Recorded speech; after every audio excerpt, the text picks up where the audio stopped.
বন্ধুরা, আপনারা সবাই কেমন আছেন? আশা করছি আপনারা সবাই খুব ভালো আছেন।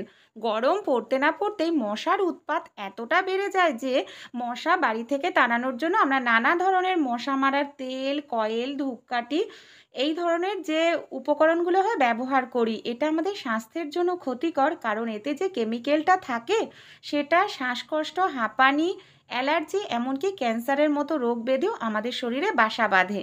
তাই ঘরোয়া পদ্ধতিতেই কিন্তু আমরা বাড়ি থেকে মশাকে একেবারে তাড়িয়ে ফেলতে পারি, যেটা একেবারে প্রাকৃতিক উপকরণ দিয়ে তৈরি, আমাদের স্বাস্থ্যের জন্য কোনো রকম কোনো ক্ষতি করবে না।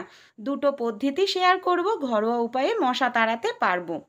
এর জন্য প্রথম যে পদ্ধতি, এখানে একটি পাত্রের মধ্যে আমি নিয়ে নিচ্ছি বেশ কিছুটা পরিমাণ জল। এখানে আমি ছোট গ্লাসের 1 গ্লাস পরিমাণ জল নিলাম।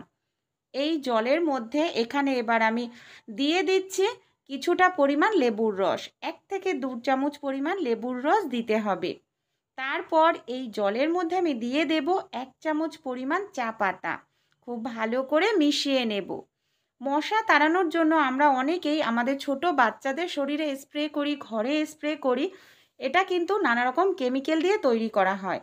যদি আমরা এইভাবে প্রাকৃতিক একটি লিকুইড তৈরি করি, যার গন্ধ মশা একেবারেই সহ্য করতে পারবে না। এর মধ্যে আমি দিয়ে দিচ্ছি একটি তেজপাতা, এইভাবে টুকরো করে ছিঁড়ে। আমি যে উপকরণগুলো দিয়ে মিশ্রণটা তৈরি করছি, এর যে স্ট্রং গন্ধটা হবে, তার কারণে মশা আমাদের বাড়িতে থাকবে না।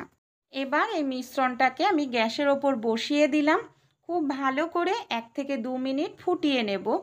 2 মিনিট ফোটানোর পরেই আমাদের জলের কালারটা কিন্তু চেঞ্জ হয়ে যাচ্ছে, দেখতে পাচ্ছেন।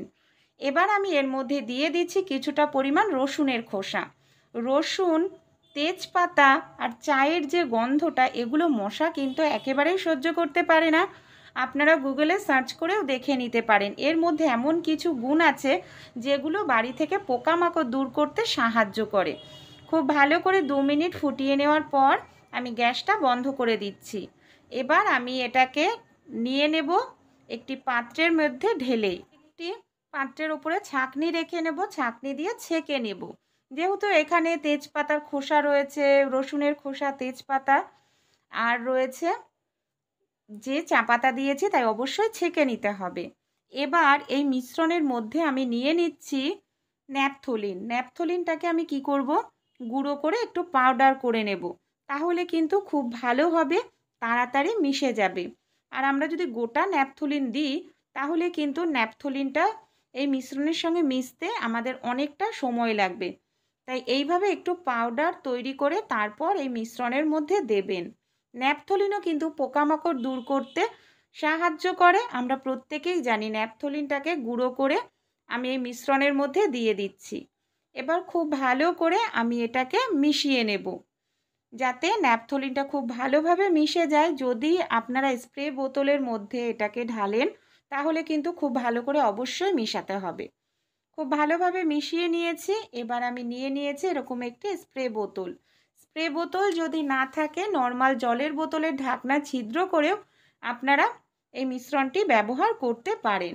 মিশ্রণটি এবার আমি স্প্রে বোতলের মধ্যে ঢেলে নিচ্ছি। এবার ঢাকনাটাকে আটকে নেব, বাকি যে মিশ্রণটা আছে সেটাকেও ব্যবহার করব। এটাকে আমরা কিন্তু শরীরের কোথাও স্প্রে করতে পারি। অনেক সময় বাচ্চারা পার্কে গেলে বা দেখা যায় প্রচুর মশা কামড়াচ্ছে, সেক্ষেত্রে হাতে পায়ে একটুখানি স্প্রে করে দিতে পারেন, কারণ কোনো রকম কোনো কেমিক্যাল নেই, কোনো স্কিনের ক্ষতি করবে না।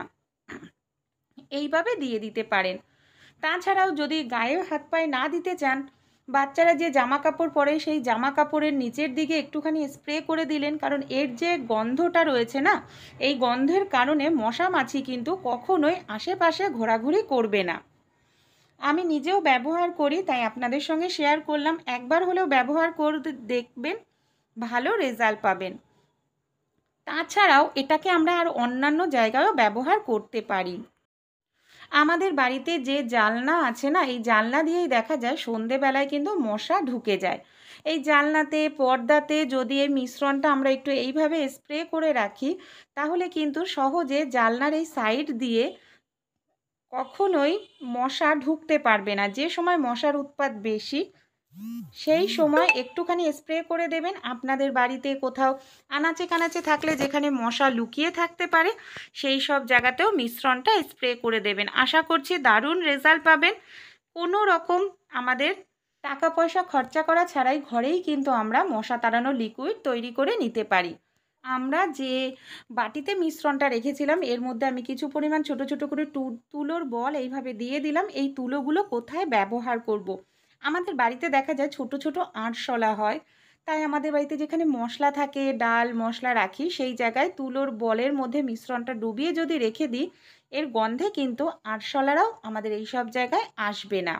তাহলে পরের উপায়টি আমরা দেখে নিই। তেজপাতার মাধ্যমে তেজপাতাটাকে পুড়িয়ে কিভাবে মশা আমরা তাড়াতে পারবো। পাতার মধ্যে রয়েছে অ্যান্টি ফাঙ্গাস এমনকি অ্যান্টিভাইরাস প্রপার্টি, যেটা আমাদের পোকামাকড় দূর করতে ভীষণ সাহায্য করে। এখানে পুরনো একটি পাত্র নিয়ে নিয়েছি। পাত্রের মধ্যে আমি কিছুটা পরিমাণ তেজপাতা এভাবে ছোট ছোট টুকরো করে ছিঁড়ে নিচ্ছি। তেজপাতার পোড়া গন্ধ কিন্তু মশারা একেবারে সহ্য করতে পারে না। এর মধ্যে আমি দিয়ে দেব কিছুটা পরিমাণ শুকনো রসুনের খোসা। দেখুন এইভাবে দিয়ে দিলাম। এবার আপনারা চাইলে তুলো নিয়ে নিতে পারেন, তাহলে একটু ভালো হবে। আমি এখানে কিছুটা পরিমাণ তুলো এইভাবে দেখুন তুলোর ওপরে এই সব মিশ্রণগুলো দিয়ে দেব। তারপর এর মধ্যে দিয়ে দেব কিছুটা পরিমাণ কর্পূর।